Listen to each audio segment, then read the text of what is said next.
breaks and a 20-minute lunch. The problem was the break room was at the front of the plants. So if you were unlucky enough to be working at the back of the plant, like me, you had to walk nearly a quarter of a mile to get to the break room. So it was almost not even worth eating in the break room or taking a break. And of course, they did not allow you to have time for walking, or your break started and ended at a specific time, no matter where you were, no matter how tired, no matter how much your feet hurt. When the break was over, you better damn well be back at your station. See, what made things even worse was when the machine operator was a suck-up and ran the machine as fast as he or she could, with zero consideration for the people on her line or his line that had to keep up. We did not dare complain, though, or she would just work us that much harder and work us through our breaks. She just refused to stop that damn machine. Believe me, I have fallen victim to her narcissistic terrorism before. But how could she get away with that, you ask? You say, you quander in your mind.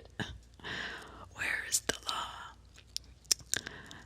Well, when one of her best friends happens to be one of these shift supervisors, and believed every lie she ever told him. I mean, every word she said. It was not too much of a stretch to say that she could do whatever she damn well pleased.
coffee and I went to my little machine, my little driver's shack back in the corner of the plant where things were relatively quiet. They checked my forklift to make sure I had full battery, and off I went, zipping around as happy as a kid with a new toy. For months I was flying on cloud nine.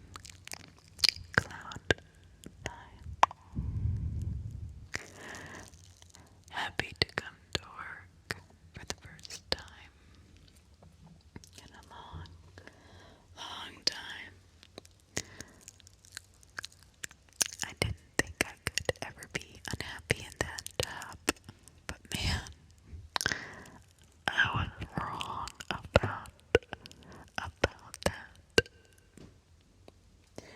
It happened one day when we were running a booklet. We had not run in a long time. There were huge rolls of paper that weighed upwards of a ton that were stacked one on top of the other in towers that reached all the way to the ceiling. Unfortunately, since this was a seldom used paper, it was all the way at the bottom. So I had to unstack all the rest of the rolls and put them somewhere so I could get to the one I needed. This not only took a little while, but we also happened to be extremely busy that night. The day shift had left us with a mess to work out, and I was busier than a termite in a sawmill. So the machine that could not run until I unstacked the paper kept calling me, asking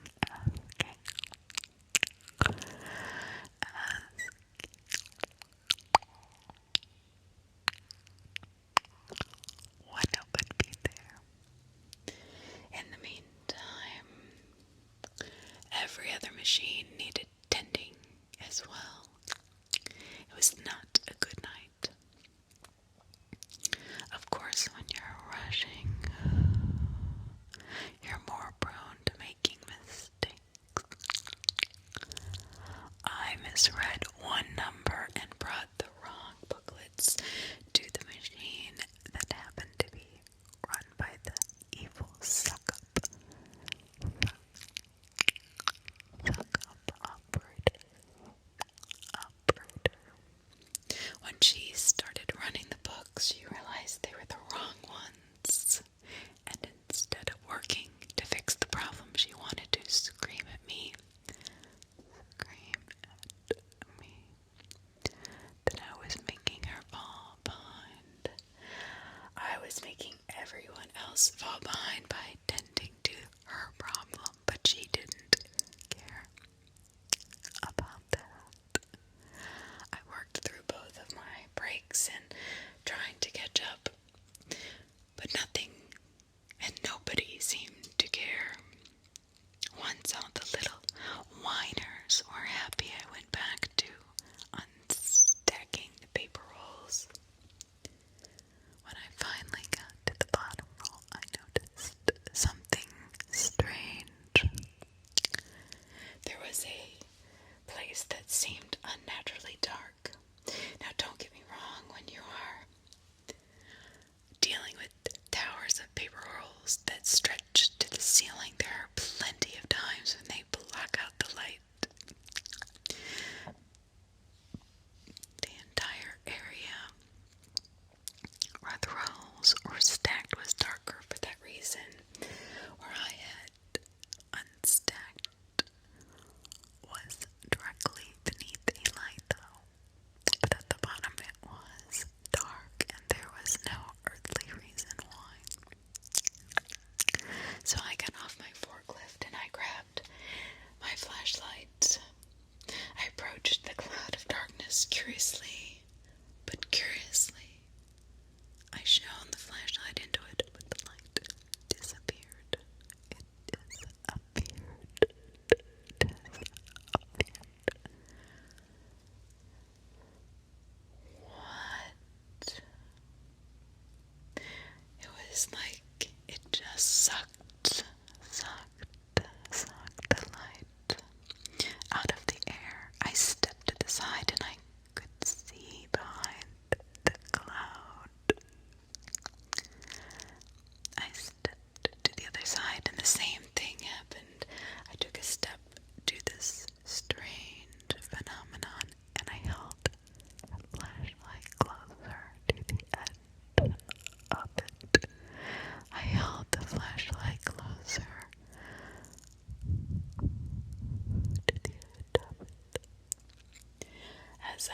did the light, it disappeared. It disappeared. I pulled the flashlight back to make sure it was still on, and it was. I extended the light into the darkness again. This time the flashlight went all the way in, including my hand. What is going on? The air felt cool, but not cold. It didn't feel cold. But my curiosity overwhelmed my common sense, and I let my arms slide further in. Slide further in, my arm went. It felt like empty air.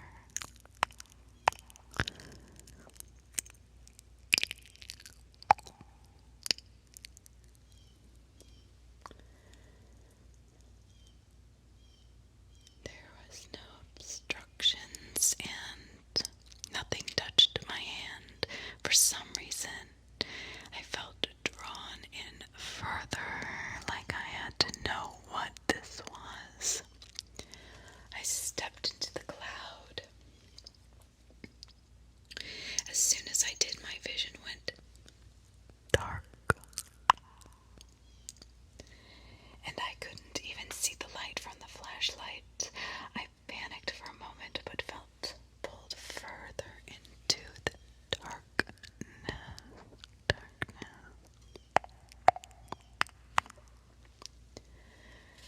And then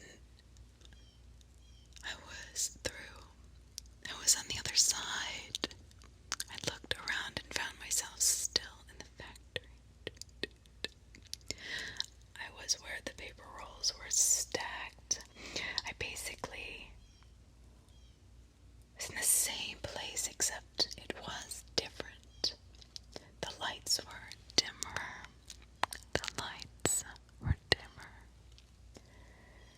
And they had a reddish hue. It cast everything in an eerie glow. I wondered if we had lost power and the emergency lights had come on. Many things seemed the same, but there was no sound. No machines were running, no forklifts zipping here and there, no voices on intercoms. It was completely still. Even the air did not seem to be moving. The air was still. My mind sent an emergency alert saying I did not want to be in this place. I turned to step back through the cloud, but it had vanished. I looked around, but it was nowhere to be found. It was strange because I had only taken a few steps. I decided to look around and see if it would reappear. I walked over to the paper press machine that had been rolling and running when I was unstacking the paper rolls, but it was completely still. Completely still. It was still. But there is something else odd. Nobody was there attending it, and the layer of dust on it, as if it had not been used in years. But the strangest thing was the pile of bones sitting on the floor in front of the machine. I recoiled at the sight of the bones that glowed red in the ambient light.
soul. But bones at machines where they shouldn't be. As I roamed in total silence, something else struck me as odd. There were no supplies on the shelves, no completed projects waiting to be shipped, no booklets to feed into the machines. Nothing. As I went from the old section into the new, I was suddenly assaulted by sound. It was as if someone had just flicked on a switch and turned it back on. I looked over in the machine and quickly dove for cover. There were operators here running the machines, but they were skeletons. How is that possible? They were doing everything an operator should do. There was one loading a machine, another unloading it, and there was even a skeleton driving a forklift, taking the finished work and stacking it on a shelf.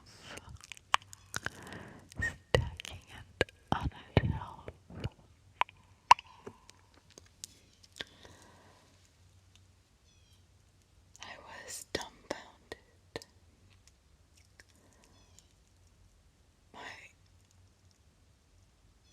I just could not believe what I was seeing. The strange thing was, as soon as the forklift driver would set a pallet full of finished work on the shelf, it would disappear into thin air.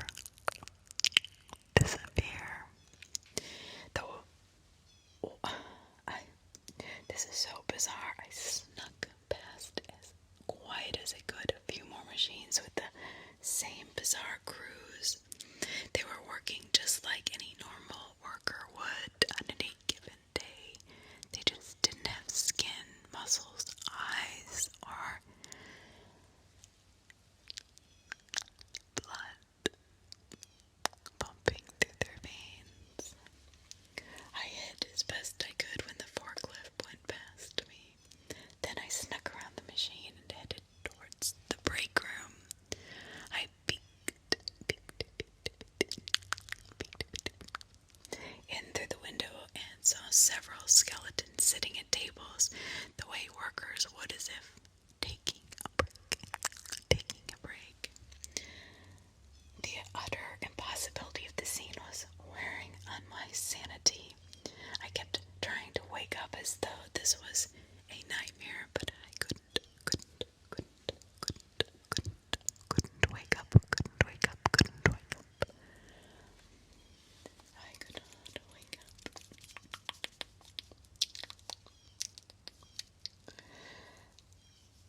Past the break room was the main door to the factory. I quietly tried to open the door, but it was locked.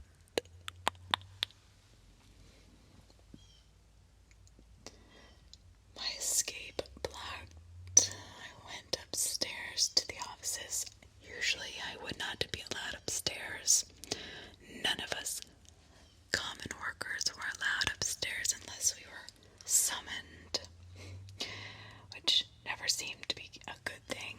I made my way to the first office and I peeked in. Instead of a skeleton behind a desk, there sat a nightmare. It was a corpse. The skin was sagging on her face with the congealed blood in several places, and there were openings to see through her cheeks. I could even see the hint of teeth. But she was dressed in a business suit and was going about normal daily routine things like filing papers and typing on the computer.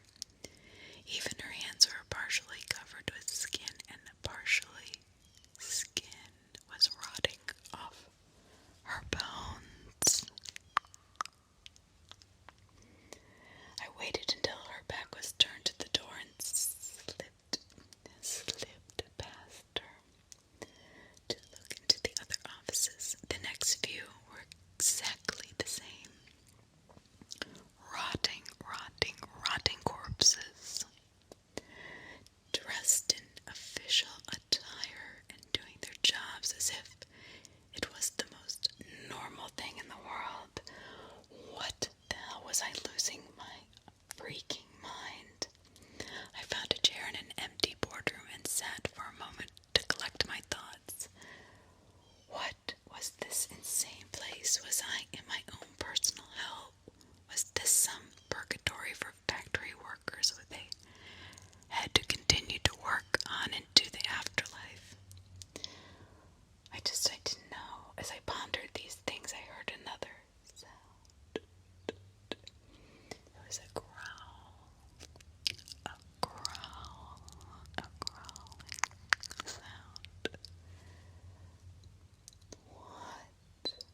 myself into it, praying that no part of me could be seen, as at a last resort, I pulled the chair in front of me, slowly, so it would not make any noise.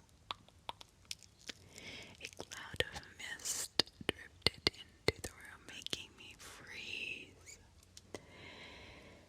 And terror.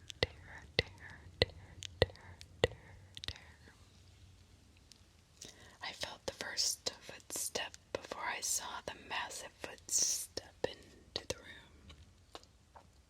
It was like a giant claw attached to a massive, sinewy leg. It was covered in dark, scaly skin like a giant lizard. The slight opening between the back and the seat of the chair was my only protection and my only way of seeing this horrid creature. The belly and the arms were made the same dark scales, and for an instant I thought I saw a hint of leathery wings flowing behind it like a cape.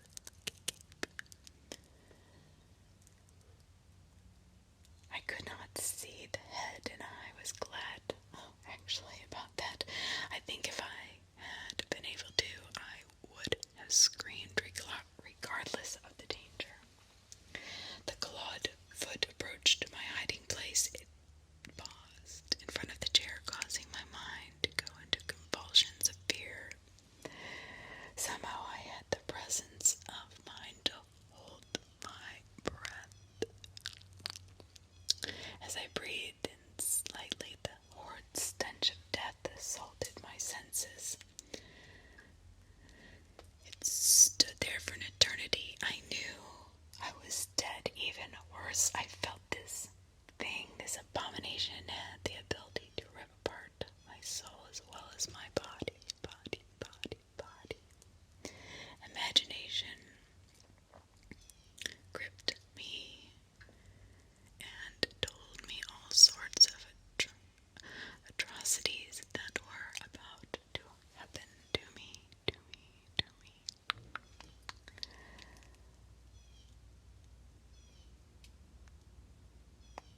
The creature's breath chugged like a steam engine, filling the room with the mist. Without warning, it stepped away from my hiding place.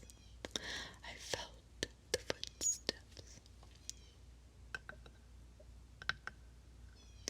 recede in the mist as well.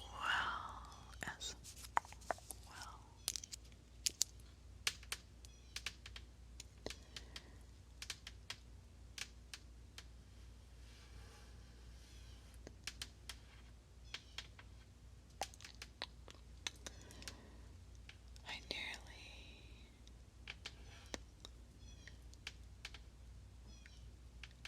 screamed just from the intensity of the fear, but from the direction of the footsteps there was a sudden scream. It pierced the air like an arrow and penetrated my ears. I nearly leaped from my hiding place. My nerves were shot.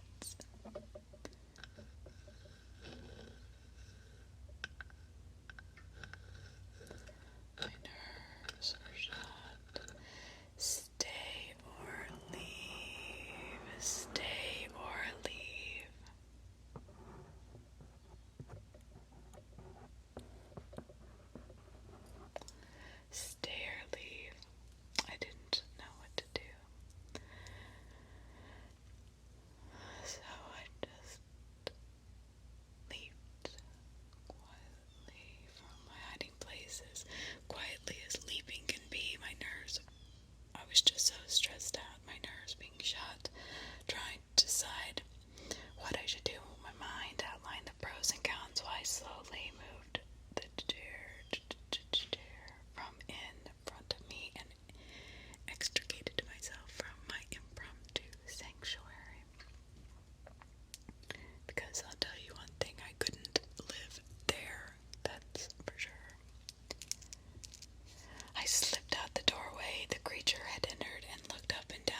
ever heard the call as well. The first few abandoned their machines as soon as they saw me. They tried to block the hallway, but I cut through the back door of the men's restroom and out the front. They quickly reversed their course, joined by two others in pursuit.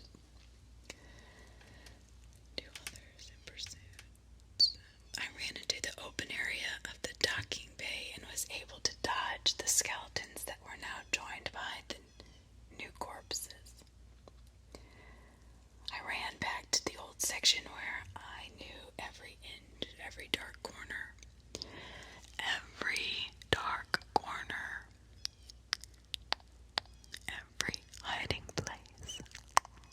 I searched for the portal near the stacks of paper rolls where I had arrived in this familiar hell, but it was nowhere to be found. I circled the area end to keep my pursuers at bay as I searched. My pursuers realized my tactic and began trying to outflank me. In the middle of avoiding a group of corpses and skeletons, the demon hovered down in front of me. I slid to a stop as its massive fist smashed the concrete floor in front of me, shattering it and sending dust flying into the air, into my eyes, into my ears, into my hair. The red light gave the dust the glow that made the place seem even more hellish. Hellish.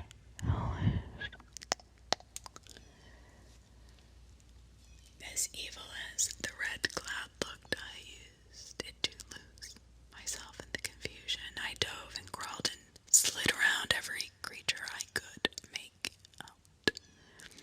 Some slashed at me with rotting nails or bare bones, but I kept moving.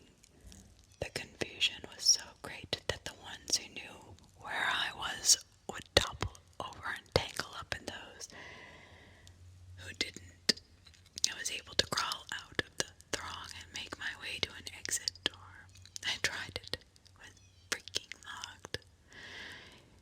Not just was it locked, it was solid. There was no give in the door at all, like someone had built a brick wall behind it. I tried door after door after door after door after door.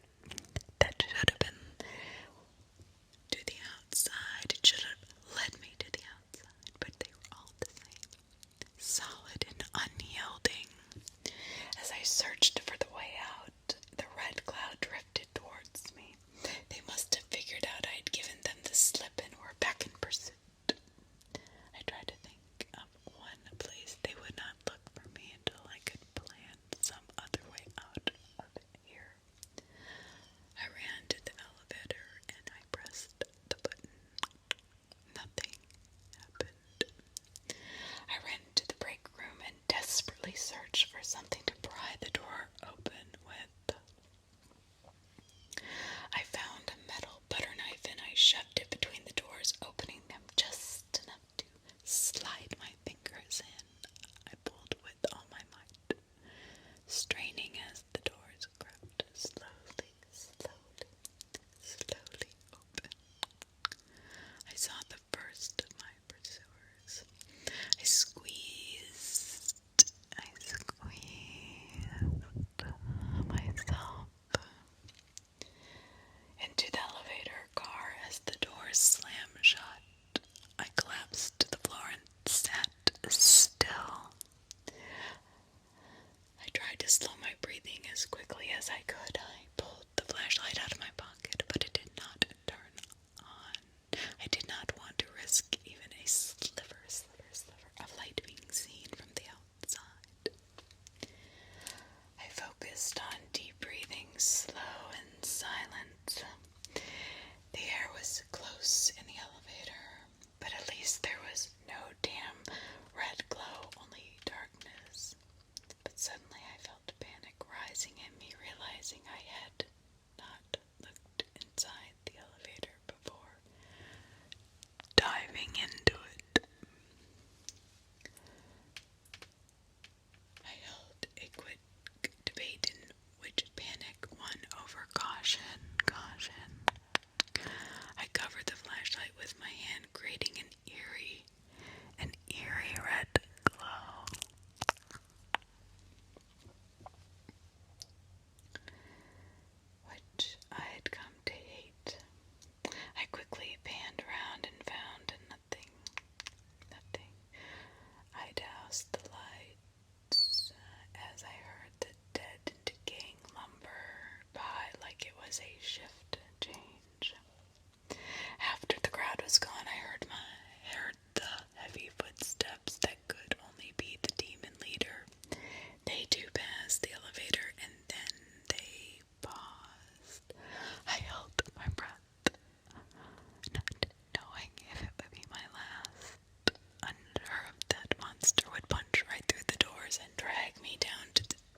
was thick enough to cut with a chainsaw. I did not dare move. That thing was waiting and listening. And then the doors exploded inward. They just missed me as they embedded themselves in the back of the wall of the elevator. The demon glared down at me. I was dead. I was dead. I was dead. By some miracle, instead of cowering and accepting my fate, I jumped up and climbed out of the top of the elevator, aided by stepping on the doors that were embedded in the wall. It did not seem to expect that. Its claws slashed the air just beneath my foot as I clambered out and shone my flashlight up the shaft. It was dark, but the top seemed to be extra dark. My flashlight couldn't penetrate it. I nearly jumped for joy. Had I found the portal? I only prayed it would stay there until I could get to it if it was. If I could just get to it, I began climbing the access ladder with every ounce of quickness and agility I had.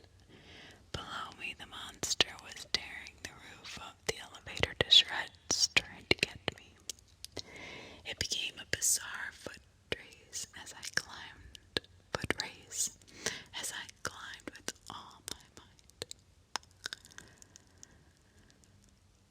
I actually couldn't believe how fast my body was moving. My foe, however, was cheating. He flapped his wings twice and shot up towards me. I was frantic and despondent, knowing it was going to catch me inches from my salvation. Just then it roared as I saw his wings hit the metal framework inside the shaft. Inside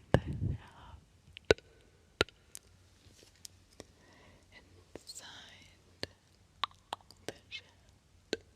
Hope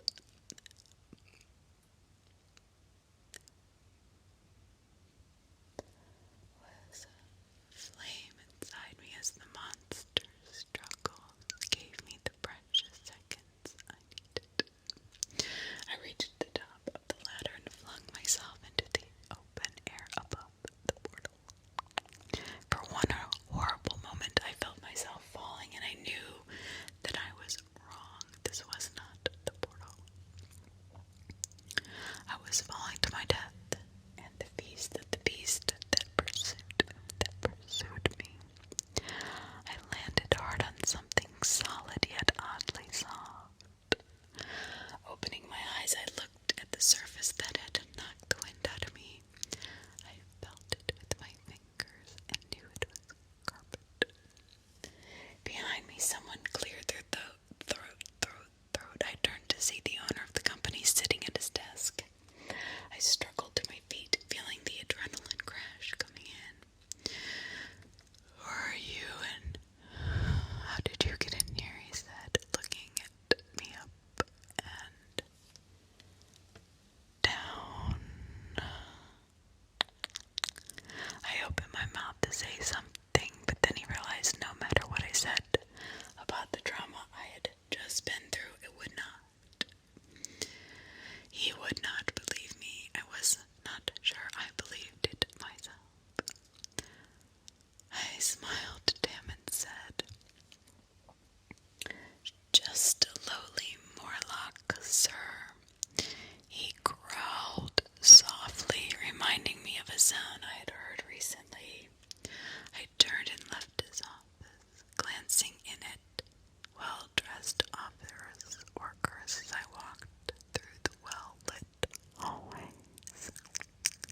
Having flashbacks to the deadly pursuit, I knew I could not spend one more minute in that place.